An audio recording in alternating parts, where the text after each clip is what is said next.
Hi, this is Jerry Maynard of Soul Success. Thank you for joining us for this episode. I'm pastor of Cathedral of Praise, where we talk about inner peace, who you really are. How are you successful on the inside that radiates from without? You know, we talk about generational wealth, we talk about generational curses. And so the question becomes, does one generation owe the next generation anything when it comes to that generation's success? I have with me as a guest is Wright. I'm in my 50s, he's in his 30s. He's an entrepreneur. Rod, say hello. Hello, people. Okay, that's it. All right. Rod is a husband and a father. He owns a lot of businesses and we do business together.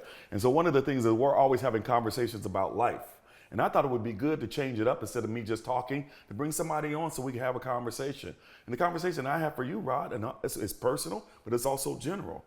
Does my generation, I'm in my 50s, you're in your 30s, do we owe you anything? Yes, you owe us the knowledge, your life story. You know, in the last episode, we kind of talked a little bit, but I want to expound on it a little bit more. You said this broad stroke of success. You didn't really go into the details of what we talked about, clothes and shoes and everything else, the cars. But you didn't go into those steps and those details. That's where we learn, our generation. You say, hey, I got this deal with, I don't want to say a client name for you, but I got this deal with so-and-so. Okay, don't just say you got the deal to us. Let us know what steps you took, because we're going to face a lot of those same steps in a different light, but we can use your knowledge and your experience to say, okay, Jerry did A, B, and C. This is how he came and conquered this problem, found a solution over here. But when you just say, oh, I done X, Y, and Z, I had to work hard, I went to school, I worked hard, I made sure I ate right, I worked hard. We can't learn from you like that. Right. And then when you go to the other communities, they have books about their success. They have books on their strategies. From before we got over here to today, they're still teaching all their strategies. Right. So what they say, you want to keep something from a black man, put it in a book. Right. So we need everything from you guys, all those stories, all those intricacies when it comes to relationships. Well, what did you do? Not on camera here right now, maybe episode 50. But for now, Right. we just need those details to see what was your story and what did you do, so then we can learn from you. See, I think that sometimes in the generation before me, I know, I had to do it on my own. And sometimes it's rough then when others come to you and they say, okay, I want everything that it took you 30 years to get. I want you to give it to me. And I'm like, well, wait a minute. I had to go and sit at the feet of my elders. I had to go and learn from them. I had to go work. I started at the bottom, rose to the top, but I had to go through those steps myself. And sometimes I feel, Rod, that your generation wants microwave. They want it now, as opposed to working for it and being diligent and serving first. Learning from serving. Before you lead, you must be a good server. Before you lead, you must be a good follower. And so sometimes I think that you guys want it so fast. And I think that some people in my generation kind of resent that we owe y'all, we owe it to you all for your success. No, you owe it to yourself, your success. But I do agree with this. One thing you said, one generation shouldn't have to start from scratch. And that's one thing that I made sure my son, I'm gonna be honest, I told him I do not want my son having to pay for his own college. I'm paying for his college. I don't want him coming out with hundreds of thousands of dollars of loans like I did. I don't want him coming out of debt. I don't want him being broke. I see how white folks, I'm just be honest. Man, when I came out of law school, I had a white guy, he had no debt. I said, how'd you make it? He said, my father paid for it. His father helped him with his down payment on a house. We were in the same condo building. I was renting. He owned his. And because he didn't have to start from the bottom. But I also then kind of sometimes, I'm gonna be honest with you, sometimes it's like, man, am I spoiling my son? Am I giving him too much? Okay, so I want to start off with what you said at first, because really that's all in regular conversation you might give the average ear. You gotta go work from the ground up yourself. With that same mindset, we'll still be in slavery. We'll still be at the back of the bus. Okay. Like all these things that you guys fought for, you don't need to hand it to us, but last episode we talked about community a little bit. Right. And that's a part of it. If we're building a community in totality with one another, Instagram and social media really isn't that important. TV isn't that important. Who's winning, if the Titans are winning or if the Predators are winning, it doesn't matter, because it's about, are we winning as people? And when you just said, am I spoiling my son? No, you're not. You're supposed to be doing that. I mean, I wouldn't say supposed to be, but it's supposed to be a unit. So it shouldn't just be you by yourself. It should be your father, his mother's father, who, if they're still alive, I don't know, I'm just talking. But, you know, other people, the whole unit of the family is supposed to be supporting, giving lessons, and then he's supposed to be seeing the problems that need solutions today, and then you can help him do that, but you don't have to give it to him because the next problem is going to cause for new creative solutions. So when we ask the question, does one generation owe the next generation anything? The answer is, we both agree, yes. Now the question is, what is it that I owe your generation? That is a phenomenal question that we can't answer just in one episode. But let's kind of hit on it. What do people like me owe men and women like you? The easiest thing, especially when it comes to family and community, would say, oh, money or something like that. But money is just... Inheritance? Yes. So, but inheritance of what? Yeah, that doesn't matter. Me personally, I don't think the money aspect matters as much as the knowledge that you can pass on. Right. I mean, yeah, if you died and there's bills to be taken care of and you want your grandkids to go to college not paid for, that's cool. The school education, we should always be learning. Even after graduation, we should still be learning. Never stop learning. But the point I'm trying to make here is you guys have to just give us the knowledge in whole. Don't just say I had a divorce. Don't just say, oh, somebody cheated. Go through the details. What led up to that?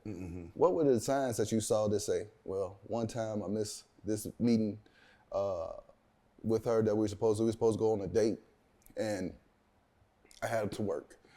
Another time I had to do some chores for X, Y, and Z at the church, and the house wasn't clean. And I told her I would clean it. I need those details, and we as a generation need those small details because that makes a difference. So you want us to expose ourselves and kind of be naked, and instead of giving you a presentation of who we want you to think we are, you want us to be exposed and naked. That's asking a whole lot. That's private conversation. I'm not asking you to be naked on camera. Right. You might need to start OnlyFans. not with me and you. No, I'm a preacher. Yeah. I would not do that. No. But yeah, yes, to your son. Don't think of it as Rod down the street or, you know, Tiffany or whoever. Think about it to your son. Yeah. You should be exposing your life to him so he can learn from it. So let me tell you, I want to share this with you. I had a group of brothers come to me, and they called me O.G. And Rod, at first I was like, wait a minute. I'm still competing with y'all. I'm still winning. Don't put me out to the pasture. I'm serious. It took me good 3 months, and I had to pray about it. I said, okay, God, they want me to mentor them, share with them, and all this kind of stuff. But I don't like being called an OG. And then it flipped. I said, okay, I have seasons in my life, chapters in my life. Now part of the season in my life is to now invest into these young men. And you know what they want? They want me. They don't want my car. They don't want my clothes. They don't want my money. They want, tell us how you did it. Tell us how you did it. And part of me was like, man, I'm still doing it. Maybe I'm not even worthy to tell you. But then I thought about it. Whatever I've got, I'll give to them so that they in turn hopefully can learn something and grow. But Rod, it was hard, bro, at first being called an OG. Because I'm still dating the same women y'all dating. I'm just being honest. I'm like, listen, I'm out here like you. You calling me old, and I'm like, no, I'm still going. But then I realized is that I have a purpose, a divine purpose, that I have gone through 30 years of politics. You're in politics. I've gone through 30 years of business. I didn't get here overnight. And then when you all say to me, give me step by step by step, here's what I'm asking of you all. Are y'all willing to listen? I can't speak for everybody. Yeah. Because some people weren't good students, but they got through school. Yeah. So I would say when you're giving money to a foundation, you're giving out your heart. When somebody gives to your church, they're giving out their heart.